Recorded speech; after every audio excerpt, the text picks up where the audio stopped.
Are you addicted to the internet? In this video, I'm going to break down and let you work out whether the internet is actually ruining your chances of dating or having a fulfilling relationship. We'll be going through things like how often are you using the internet and whether that is actually affecting your life. How often are you watching porn? Hi, I'm Sam Morris. Some of you may know me, some of you may not. If this is the first time that you're seeing me on video, hi. I am your men's healthy relationship and sex coach. I used to be a probation officer, and the things that I learned through my degree and through working with lots of men with lots and lots of issues is that we are all capable of having a great life. So stick around, have a listen. Is the internet ruining not only your chances of dating, but also your well-being? I know the internet has so many positive qualities. It's got Google. I can literally pick up my phone and do whatever I want to do. I can find it. It's great. Book a holiday. Fantastic. But there are some recent studies, and I fully agree with them, that the internet is actually linked to loneliness. What I want you to do, I want you to do a little bit of an exercise just to see if actually the internet is affecting your life. Because a lot of us don't realize until we actually put pen to paper or, do it on the computer if you want to, until we actually put it down, we don't realize how much something can be affecting our life. So I want you to write out a chart, or I have got a free PDF download that can be edited on the screen. If you want that, I will pop the link in the comments just so that you can download that yourself. There's also a little video going through exactly how you work it.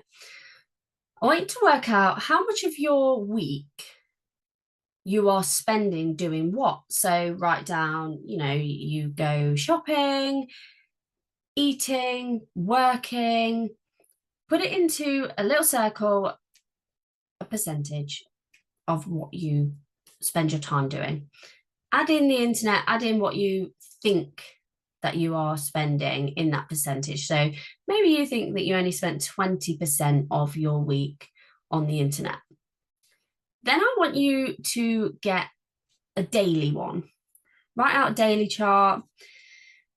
Think about what percentage of your day you do. So, 5% of your day might be spent drinking water, or, whatever, 10% doing exercise. Completely up to you, whatever you do, but work it out. And then I want you to go onto your phone, and on the settings, there is a thing on there called screen time. And I want you to have a look at how much screen time you are actually having. A little bit more difficult to do it on the laptop, and obviously we can't add up, like if you work using the internet and stuff like that, we can't add that up. But I'm talking about in your free time when you are not at work. Look at your phone, work out how many hours of the day on average, and it will give you a weekly average, you are spending on the internet. That could be Google, that could be porn, that could be social media, emails. It'll tell you on there. Write it on the chart. Just put it down, just trust me. So my daily average on my phone is actually really high. Well, I think it's high, considering you get 24 hours in the day and I try and get 8 hours sleep. 7 hours of my day on average is spent on my phone. I do work from my phone a lot. I do answer emails from my phone. Social media is all done from my phone. But it's a little bit scary that that is how much time I actually spend on my phone. So after you've done that about your percentage of your day and how much time you are actually spending on the internet, look at the specifics of what those things are. So are you on social media? Are you spending a lot of time scrolling on social media? There's certain social medias, especially where you are scrolling and you can watch one after the other, that you will easily find yourself an hour later, oh, all I've been doing is scrolling social media. Do you sit and watch Netflix on the TV or YouTube on the TV and then you're also scrolling on your phone at the same time? Are you spending a considerable amount of time per week watching porn? Now, this isn't me judging you, it's just you looking at how much time you are spending doing those things. Put them all into the chart. Obviously, if you don't want to write porn down in case you live with other people or you're just afraid of someone else seeing, call it something else. Call it, just don't call it something that you normally do. So you could put reading if you don't actually read, um, or jogging if you don't actually jog. If anyone then asks you, oh, I've never seen you jogging, you could just say, oh, that's my plan. But write it down just so that you can see what is happening. Are you spending more time on the internet than you expected? When you look at that chart, can you see, actually, this is way more than I want to spend? A bit like me with my 7 hours. Next, I want you to think about how you feel. So think about the things that you're doing. Think about when you are sitting watching Netflix. Think about how you're feeling at that time. Are you bored?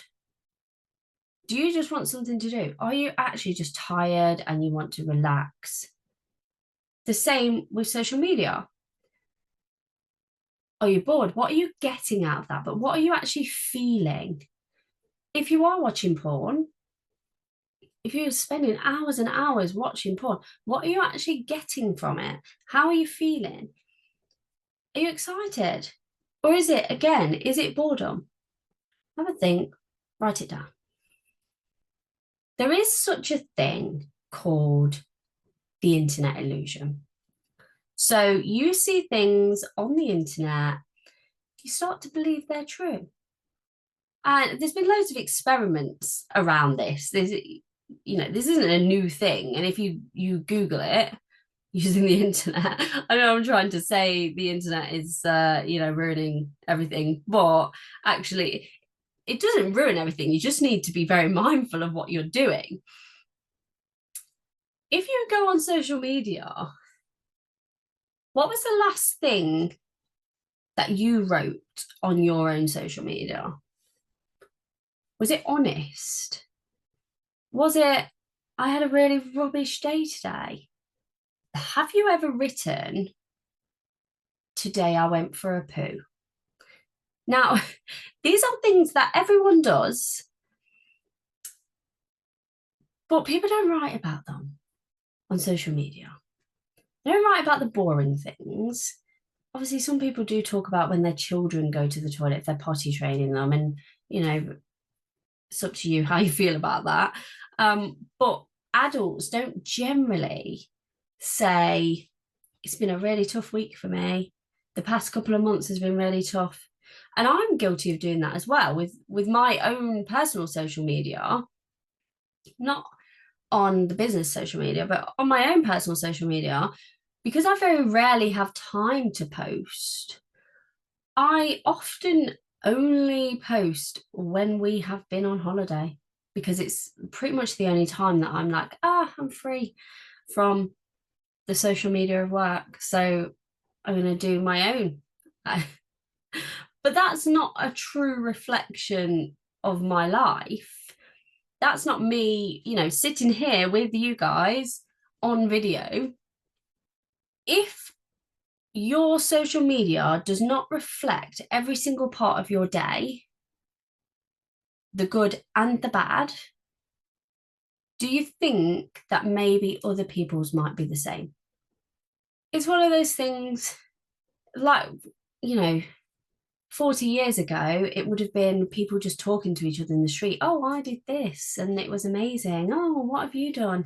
And you must have been around people in person who literally just brag all the time about how amazing their life is. And in reality, you're kind of like, I don't really like you because you brag all the time. That is essentially what social media is. It's just people bragging about how great their life is. And sometimes people are authentic, sometimes they do come through.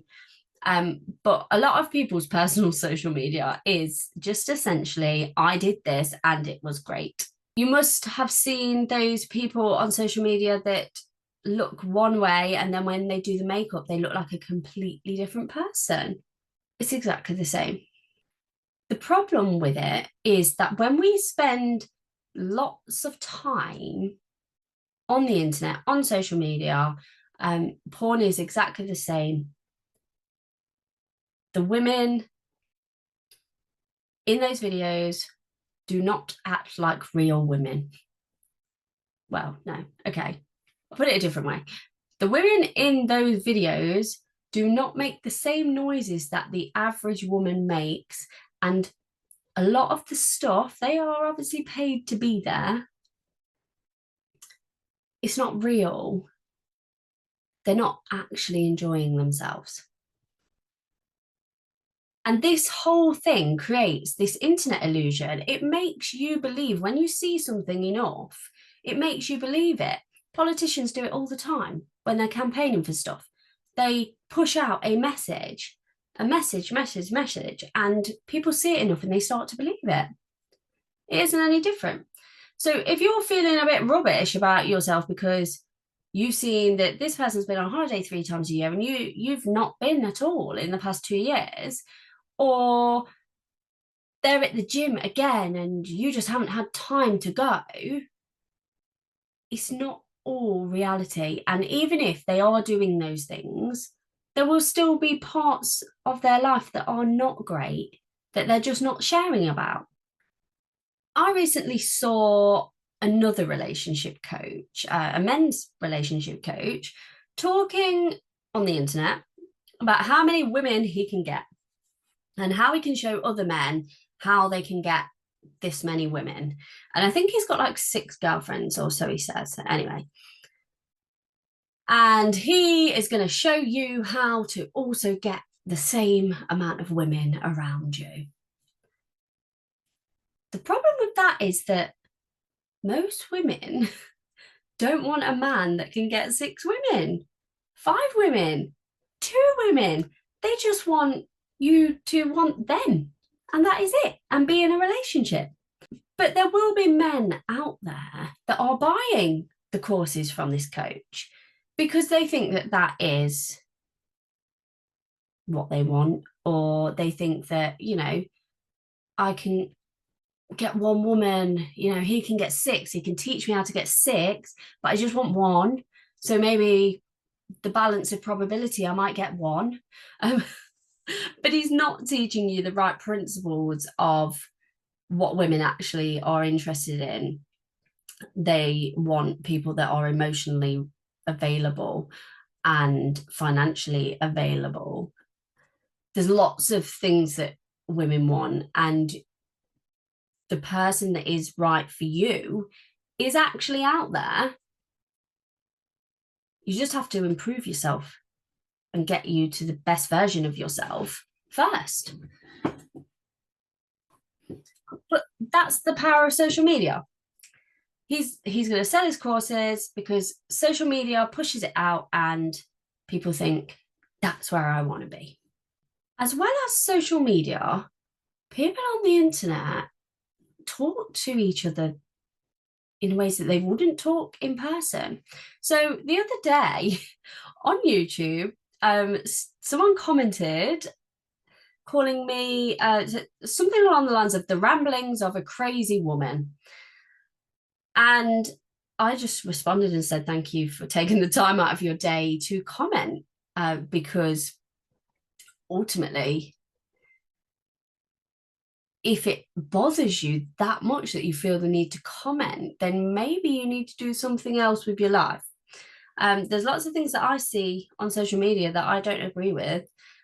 I don't feel the need to comment on them. Anyway, would someone say that to me in person?